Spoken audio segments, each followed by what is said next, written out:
there's a lot of blind spots in the yard where guys would get gunned down, stabbed up and blasted with locks in the socks and various other contraptions to maim and physically disable people. And I remember these guys beeline it towards this other dude, and then all of a sudden they just jump him. Right, we're in the corner, and I'm behind these guys, directly behind them, and they're jumping him, and he turns around and he's trying to fight them off, and they're fighting him, and I see them. Two of the guys got knives in their hands, homemade shanks. You realize that this is who you are, and this is what you have to adapt to, or you're not going to survive the day.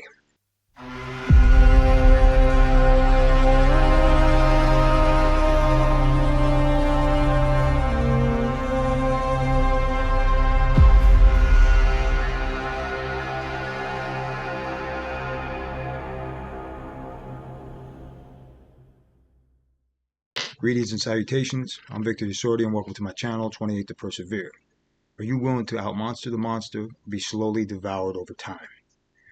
That is the mantra that went through my head every day while I was in Auburn. With that being said, the reality of it was starting to set in when I woke up that morning, and the things I witnessed that day really made it crystal clear to me that this was my new reality. I had to get this type of mindset ingrained in my psyche, and I had to devour that thought. It has to consume me every day, or I was not going to survive the day. It literally was life and death. This is how it felt to me every single waking moment, which was made crystal to me that day. When I first woke up that morning, my first morning in the Auburn Correctional Facility, first thing you notice is the bells. You hear these loud ringing bells. Unfortunately, where my cell was located, there was a huge bell about maybe 5 feet from my cell on the wall, mounted high above the block area where the blocks were and all the cells were located. The bells were ringing. You put in for the chow mess hall, and they crack your cell. This is between 5 and maybe 6:30 in the morning. I remember coming out of my cell, looking around me, seeing all these various faces, all these hard stares, people sizing me up, trying to figure out what I was about, who I was, and what I was in for. Because needless to say, pedophiles, rapists, and vulnerable young white guys in particular, they get exploited, and they're extremely vulnerable to being exploited, some of which is rightfully so, especially the child molesters. But the reality of prison life is nobody knows what anyone else is there for, or who or what anybody else stands for or is about until you're tried. And you will be tried in prison regardless of your crime, and regardless of your sense of entitlement or notoriety prior to going to prison. Prison life is a different world. It's a world unto itself. And you have to think outside the box. You have to think in a manner that is predatory, or you're either going to eat or be eaten in prison. And I realized that particular day that had to be my mentality. I had to adopt that way of thinking, or I would not survive. This reality would consume me, and I wouldn't be who I was, and I wouldn't survive. I would not live this experience, regardless of how long it took me to come home to my family and to hold on to my sense of humanity. I knew I had to do what needed to be done and not worry really consequently about doing the right thing or the wrong thing, but doing the only thing that matters to survive. And that is the mentality of anyone who has survived hard times in the prison system. They really have to think like that. It's not really judged on a sense of morality or sensibilities in that regard. It's the sentiments that you once harbored and knew, unfortunately, in that context, don't really apply to prison life. Prison life is really no life.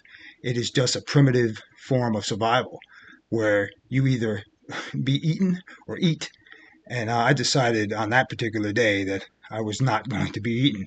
That unfortunately also to counteract that way of thinking, it's also counterproductive, obviously, to being and harboring any type of civility. But you realize quickly that prison life is the roughest form of thinking. It is the most primitive way of being.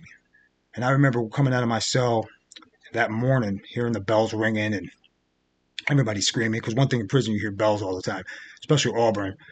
They ring bells for everything, for the chow runs, to the yard, for different programming, because people work there, people go to school, whatnot. So you always are literally accustomed to hearing the bells. The bells literally, once they're deployed, you know it's time to move. Your cell's going to open, and you're going to go wherever it is you're going to go. And you got to get there at a certain timeline to get there. In Auburn at that time, there's a lot of free movement, meaning it wasn't very structured where they cracked your cell and you marched out. Auburn was really a free for all. When I say it was an asphalt jungle, it truly was. And at that particular time in the early 90s, it was notoriously, and I imagine still is, one of the most violent prisons in America. And it was a free for all as far as the thinking was concerned. There was a certain form of etiquette and a hierarchy in the prison system, from the gangs to just the people that ran solo, the lone wolves, people that weren't truly affiliated with anything, but they held themselves in a manner that earned respect through the deeds they were willing to do. As I stated previously, it's not really about doing the right thing or the wrong thing. It's about doing the only thing that will entail your survival. And that was and is my thinking when I was in that type of frame of mind in the prison system, especially early on when I witnessed the things I witnessed. I realized that, I can't think like this 19-year-old kid. The first thing I noticed when I came out of my cell that morning and looked around me was the various faces, the hard stares, people sizing me up and trying to figure me out and what I was in for, because they didn't know. And unfortunately, people of my ilk and the young white guys that were in the prison system, they were looked upon as potential prey. I mean, literally. So you have to think like a predator, and not in the sense of to exploit others, but to survive. To be a king of the jungle. Basically, you have to have that lion mentality. You can't think like a form of sheep. You'll be eaten. So I remember coming out of my cell, and I remember walking towards the mess hall, and it was basically like a free for all. There was no marching or anything like reception, and it wasn't very structured. It was just the cells cracked, and this was between 5:30 and 6:30 in the morning, and you just beelined it to the mess hall. Follow the herd. Where everybody else was walking, and I didn't know anyone at that time, and nobody knew me, so I just followed where everyone else went. And I went into the mess hall, and I remember getting my tray and getting the slop they called breakfast, and I sat down and looked around me and just trying to figure out, what my next move was. And I remember seeing a guy probably perpendicular to me, maybe 2, 3 seats over to the right, and older white guy, and he was just staring at me, and with this stare, like trying to figure me out. It was a hard stare, but you learned that real quickly that the hard stare, it comes with the territory. The 1,000-yard stare, you get that through the various things you go through in the prison system, things you see and the things you partake in. And I remember him staring at me, at a big white beard, and he was just he nodded his head a couple of times, and I nodded my head back. And mind you, I was clean shaven. I still had very thin hair because I was previously bald from having my head shaved in Elmira, but I was there for 11 months, so I did have some hair at this point. But I was still a young kid, 20 years old. And one thing I noticed around me, I didn't see any faces that were even remotely similar to mine in age. Everybody was relatively older, which is indicative of that prison. I mean, Auburn's notoriously known for that. I mean, the worst of the worst were sent there, and most of the men at that time were lifers, and like myself, and most of the younger kids were put into Kasaki prisons or these other prisons. They weren't usually sent to Auburn. I was, and that's one thing I noticed immediately. So then I got back to my cell after the mess hall and still didn't really speak to anybody. And I remember later on that day, I had my first experience of the yard, the Auburn yard. And I remember when the gates cracked for that, and the guard prior to that would come down the company with a little list, and he would ask if you wanted to go to the yard, and it was optional then. And you went to the yard like 2, 3 times a day at that particular time. Like I said, there was a lot of movement in Auburn in the early 90s, and the gates would crack. They weren't electronic; it was all manual. And it was, they were slowly open, and you hear all the gates cracking and people screaming and yelling and grabbing their gear or whatnot. Some guys to go work out, bringing drinking bottles out or whatever it is that you brought out with you. And some guys, most guys were strapped at that time in prison. Everybody was carrying a weapon or whatnot, and shank or however you wish to describe it. But the reality was most people were strapped. And you went out to the yard. I wasn't strapped at that point, not really knowing how to move really. So I just went outside and was walking the yard. And the yard is huge. It consists of probably about 2 or 3 football fields. It's an asphalt jungle. It's all asphalt. There's no trees. I mean, I didn't touch a tree for almost 30 years. I mean, 28 years. I never touched a tree. Or grass for that matter. So it's, we walk the yard and you see this yard, this huge area. And there's a basketball court on the asphalt, and there's this corridor, which I now know is closed because of all the violence that took place within the corridor that separates. There's 2 yards. You walk through the corridor, which is big metal doors that were left open at that time, and prisoners could walk from one yard to the other. And the other yard was a little smaller than the main yard. It was the second yard. And the second yard, there's located over there the weight pits, which are segregated from the actual yard. You have to walk through a gate and a chain link fence, basically. And there's various courts. They're like little circumferences that you go through that have the weights, and each court is owned by a particular affiliation or whatnot. Owned as in they're held down. They're held down by whoever it is. It could be certain gang affiliations. The white guys had their courts. It's usually segregated from ethnicities. You have various ethnicities that had their own courts and their own spots to hang out and work out in. And there was a certain etiquette in the weight pile that became a way of life for me, a standard of operation every day. It was a mentality and a discipline that I lived and died by. Literally, I would have taken my own life in standing up for it. I mean, I willingly would have given it because it was everything to me. My working out became a structure every day of my thinking. It literally helped me focus on everything and keep me sane in that type of environment. And it was for protection purposes also. You had to be fit and ready for battle. I had that mentality, the more you sweat in training, the less you bleed in battle. And I truly believed that. And every day of my life. So I was truly obsessed with working out. But prior to getting there, I was still a young kid, 100, maybe 50, 60 pounds at this point. Not much bigger than that. And still totally stressed and not knowing what's going on. But I remember walking that part of the yard and seeing the weight pits and then, seeing other courts and seeing, as far as the basketball courts and the handball courts where guys would play handballs for recreation. And there was various TVs located in different corners. There's a lot of blind spots in the yard where guys would get gunned down, stabbed up and blasted with locks and socks and various other contraptions to maim and physically disable people throughout the means of the prison system. I mean, that's just the way it was, especially in Auburn. But at this point, I'm just walking the yard and looking around me and not really seeing, but I am noticing various cliques and people. And I didn't really talk to anybody that first day. I was just trying to familiarize myself with my environment and trying to get in survival mode, which I really didn't even know what was survival mode for me. I was still, the streets, still young. I mean, my mentality was still a kid. I mean, and I was in a man's world and a savage. You had to think like a savage, and I wasn't a savage at that point. I became a savage because I knew I had to be a savage, because I refused to be anything other than that.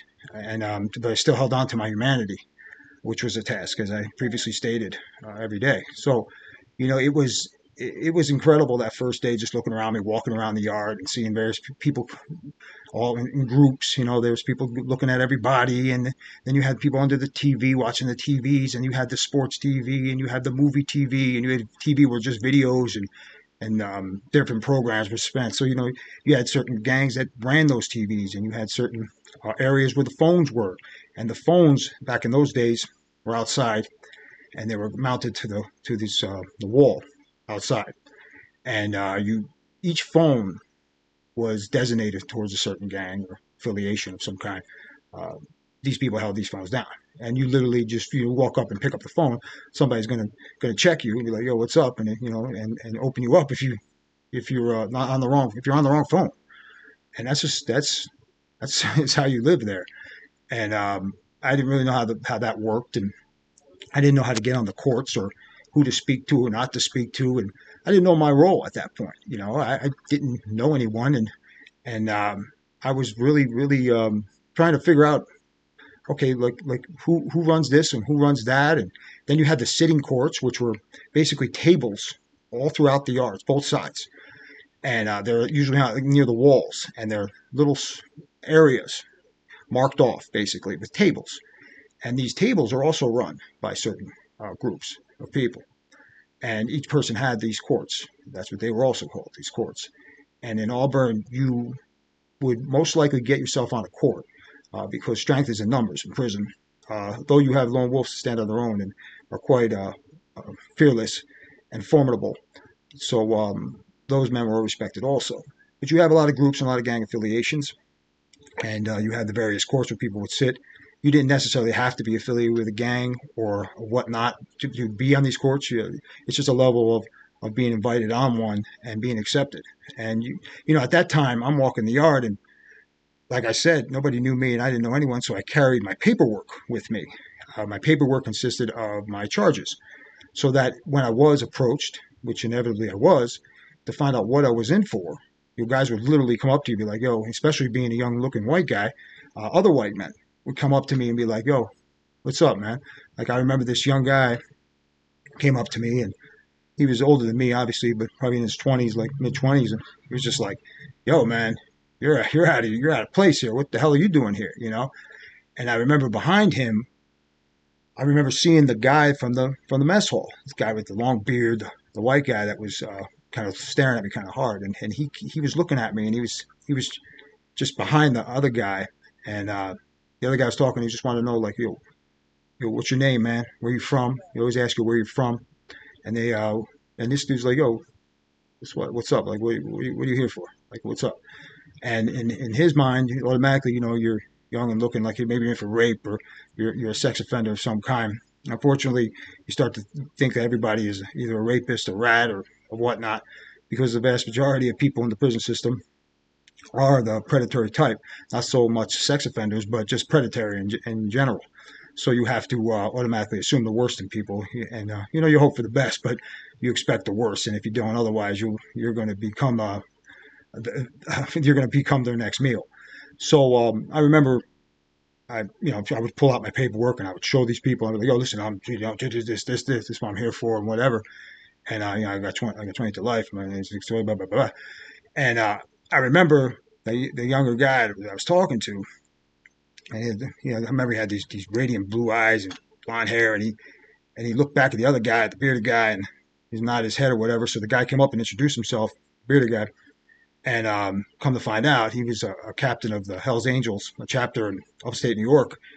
And the Hells Angels were deep in Auburn at that time. And they had their own courts and their own weight pits and all that, and their own phones and whatever. And he was just trying to inquire, like, how the hell I got to be in the position I was now currently in. And when they read my paperwork, he didn't understand how I got all that time based on the circumstances of the crime. So, we got to talking, and I was trying to figure out, how to get on the courts and how to do this. And, he's like, you just don't walk up to these things and just introduce yourself. People are going to wonder, like, what's your deal? They'll think you're a fucking rat or something. Like, what are you doing? So obviously I didn't do that. And I knew how to hold myself to that extent.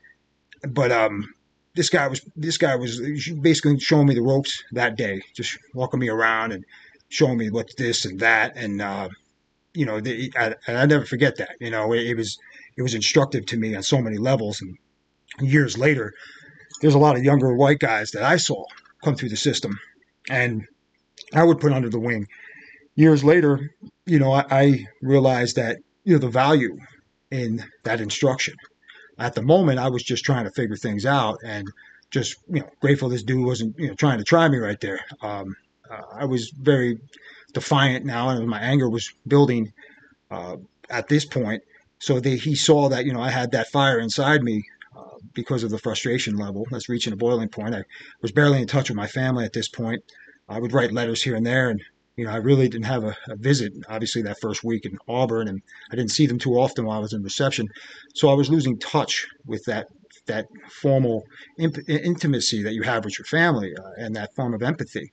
And that was really, really something that was adversely affecting me and my way to rationalize and conceptualize my own life, and how important it was for me to harbor that sense of love and joy that my family would give to me. Because you in prison, there's really no form of empathy other than the suffering that you all share together. As I stated previously in another video, the bond that you build through that struggle and that suffering is unbreakable, because these men can relate to what you're thinking, and especially when you survive the hardships of the moment and that reality every day. And I also remember walking the yard with this guy, and as he's pointing stuff out to me, I remember seeing there was the shower heads out in the yard.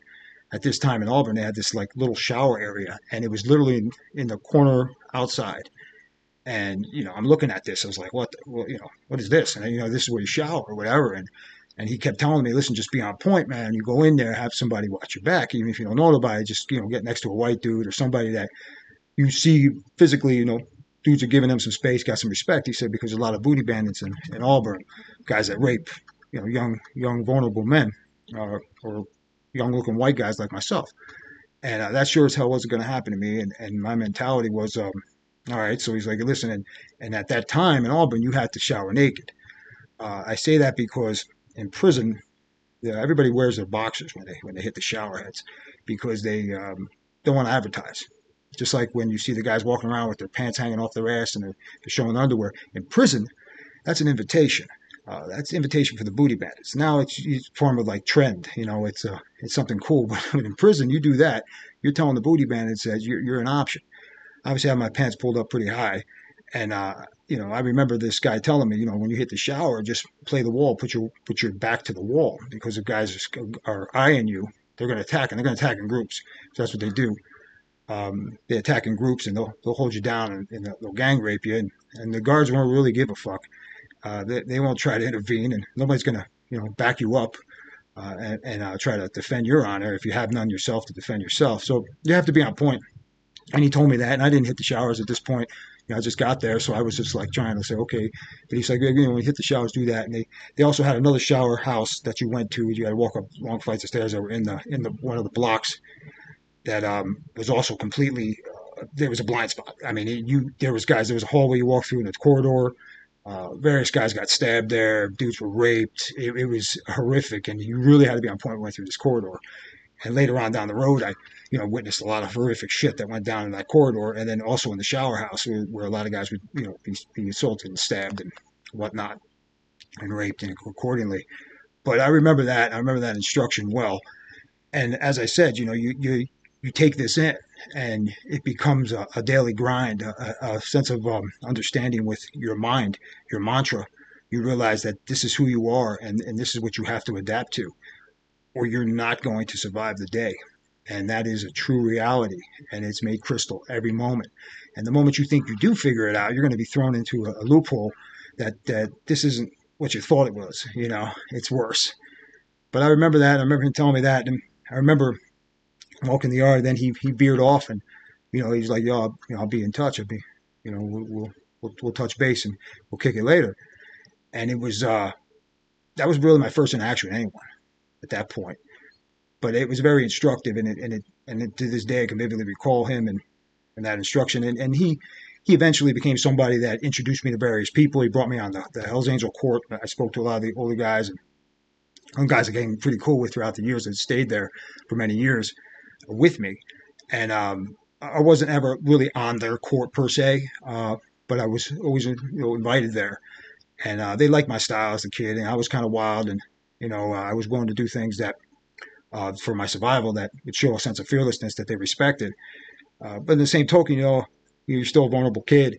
And a lot of these guys, especially old timers that were down 20, 30 years at that point, you had guys with 70 numbers and 80 numbers and guys facing 500 years or more. I mean, this is men that would never see the light of day and never have an opportunity to do so, but don't have trailers, don't have families, don't have conjugal visits, don't have visits. I mean, these are men in general that are hardened to the times. This is all they know. This is how they live. And that reality is what is ingrained in their mentality every day. But I remember me trying to adapt to that type of thinking and being introduced to various people, seeing different courts. I remember using the Hell's Angel phone at that point to call home.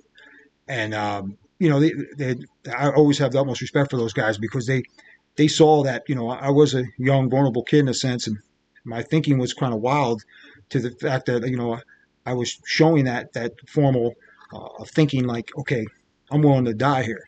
And I remember one of the guys telling me, old timer, he's like, listen, man, you got to slow your roll. You gotta temper it down because you're going to be tried.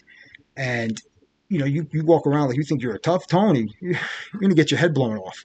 And there's always somebody tougher and badder than you. And you have to think about what the next man is thinking, not necessarily what you're thinking. The equivalent of I like to use the analogy of drunk drivers on the road. You know, when you're driving down the street, you're not thinking about what the next man is thinking or what the next person is driving and where their brain is at, whether or not they're impaired.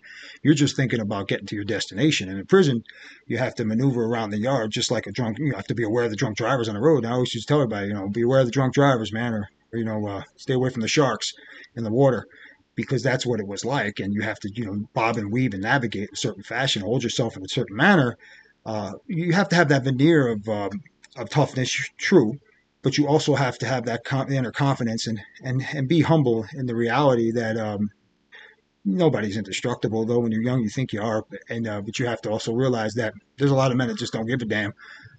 They throughout their prison sentence, they just exploit people. They're just, that's how they live. That's what they do. As I stated earlier, you have booty bandits. You have people that are just instructed to do hits from gangs to blood into a gang or whatever it might be. Yeah, they cut you, or come up behind you and stab you up, or just jump you and beat the shit out of you or whatever. And you have to be willing to be aware of that, and better have your eyes open wide. And my eyes were wide open. I mean, I was all struck by the reality of that I have to navigate and understand and educate myself quickly. Knowledge is power on so many levels. And I realized in prison that knowledge will save my life.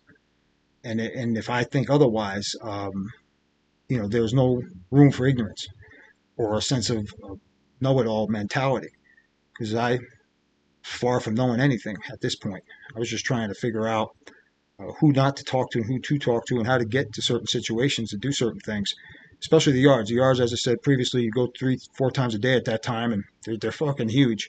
I mean, you have 1,800 men at one time out in the yards. Just imagine that, the movements and then the various fights that would just spring up on just out of no. You wouldn't even. There's no sense of like, oh, this is coming. No, it just boom pops off, and you see groups of men just battling out. People pulling knives, gang wars, people getting stabbed up.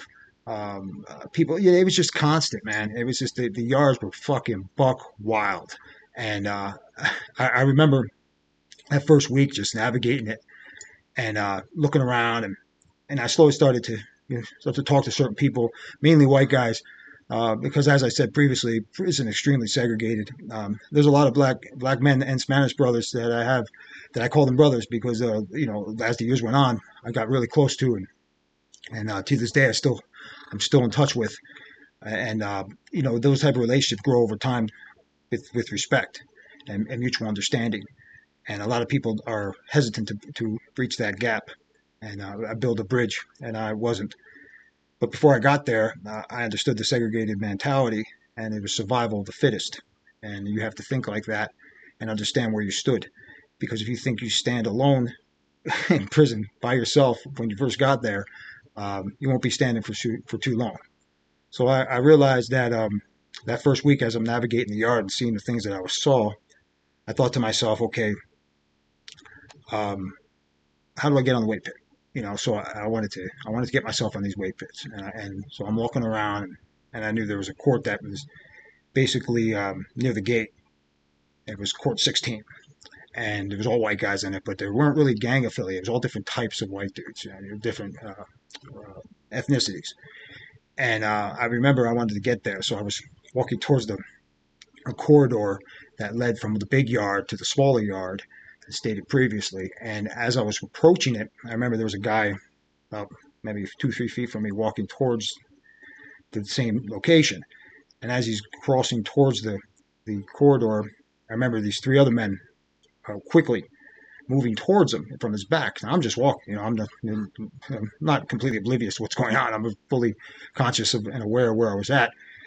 But I was looking around me, as I'm walking, and I remember these guys beeline it towards this other dude, and then all of a sudden, they just jump him, right? We're in the court, and I'm behind these guys, directly behind them, and they're jumping him, and he turns around, and he's trying to fight them off, and they're fighting him, and I see them, 2 of the guys got knives in their hands, homemade shanks. They were, you can make the shanks out of the plastic shivs, or glass if you find, or metal. Some guys find metal. And you can make them out of, and back then you had metal tables and whatnot, so you break off pieces and sharpen them up. You make knives out of toothbrushes. I mean, there's anything you could make a knife out of. So You would be amazed at the ingenuity of the prison mind. And I remember them. They were just fighting with this guy with the knives. I didn't see that he had any weapon, but they were fighting with him, and this went on for a good, few. I mean, it seemed like eternity to me because I'm bearing witness to it. I'm watching this, and then, I'm seeing they're sticking the guy, and he's fighting and whatever. And then finally, a bunch of the guards obviously catch wind of it, and then they run in there and they tackle the guys, and it's a huge thing. And I immediately play the wall, and then people are on the ground. I mean, it's a clusterfuck. And then when there's a mass amount of fights, guards will shoot from the towers. They have guns on the towers, not obviously the guards that walk the yards, but they just have sticks. But back then they had the guys in the towers, and they would shoot down into the yard, not necessarily at anyone initially, though they're instructed basically to shoot to kill. If people don't hit the ground, but if they shoot, you better hit the ground. And I went through this protocol quite often in Auburn, but at this particular time they didn't do that because this fight happened inside the corridor. And then they broke it up, and I remember playing the wall, and there's no movement. At this point, the tension in the air is super thick. You guys aren't going anywhere. It's just a constant dead silence at this point. And you ever been around a group of people where there's dead silence and nobody saying anything? It's an eerie, haunting feeling. Imagine 1,800 criminals all stuck together, and there's nobody saying anything. Everybody's just watching it. And they pulled a guy that was jumped off the ground. I remember this vividly. And they picked him up, and they threw all the other guys against the wall. They're pat frisking him or whatever. And the guy was leaking out of his chest profusely. Blood. I mean, he was just bleeding all over the place. And they just grabbed him and threw him against the wall. The guards did, to search him, and told him to spread him, spread his legs out, spread his hands against the wall. And the moment he spread his arms out to the wall, when he put his hands in, he pressed them against the wall, within seconds he collapsed. I mean, the guy collapsed. And unbeknown to me at the point, but he was dead. I mean, he was dead. He was hit in the chest multiple times, obviously. I come to find out later on, but he was dead, and he fell down, and that was that. And I remember the guards screaming at this point, getting everybody to get on the ground, or whatever. And guards from the towers came out. Everybody was put it to the ground. The whole yard was instructed to hit the ground, and we didn't know. I didn't know if I was dead, but he fell and he wasn't moving. And they whisked the other men out, the other three guys, and I remember that moment. And this all happened, mind you, the first week I was in Auburn. I remember then we all was just stuck on the ground for hours, everybody in the yard, and you had to wait until you were literally picked up by another guard. They would tell you to come out because you couldn't move, you couldn't get out, you couldn't get off the ground. You're spread out with your hands spread out in front of you. You couldn't. There was no getting up. If you got up, you were obviously and you were going to get shot basically. So I remember the guards picking guys up and moving them periodically into the blocks wherever they lived. They would be strip searched, where you would be stripped down, and you would be actually shown, whether or not you had weapons. They wanted to find out, if you were affiliated with what just took place and whatever. But I remember sitting there for hours on end, and then finally I was taken out and brought back to my cell after being strip searched and whatever, and then we were locked down. We were locked down for about 14 days, and the lockdowns consisted of basically you're locked in your cell without any movement, showers, or anything of that nature, and you're just stuck in your cell with whatever it is you have in your cell, and they were giving bag lunches 2-3 times a day. As I said before, it was just wet, soggy bread with maybe a slice of bologna and maybe a cookie or an apple or something of that nature in a little juice container, and maybe 2 milks if you're fortunate enough to get 2 milks for breakfast in the morning. But there you would stay for 2 weeks. And I remember this was my first experience being locked down and dealing with that. And all I had in the cell at that time, because I did get my property, was my books. I really didn't have any food or anything of that sort because I didn't go to commissary, which is where you're lucky and fortunate enough to go every 2 weeks to get food from your account, the money that you had in your account. You could buy whatever it is that's offered in the commissary. And I remember just being in the cell, and I was talking to my neighbors, guys on both sides. In prison, you have mirrors, so you stick your mirror out the bars because you stick your arm can usually fit about this much, and you stick the mirror out to the side, and you would talk like, "Hey, what's going on?" Literally, see the guy next to you, basically. So I got to know those two pretty well, and they were my neighbors for quite a long time. And I remember staying there and just for 2 weeks, just thinking to myself, okay, welcome to the abyss. Here we are. Eat or be eaten. So that was my initiation into the horror show that became my reality. Thanks for watching. On the next video, we'll delve a hell of a lot deeper into this very reality. So drop me a line, hit me up, let me know what you're thinking. Press that like button and subscribe if you haven't already. Until next time, go with the gods and persevere.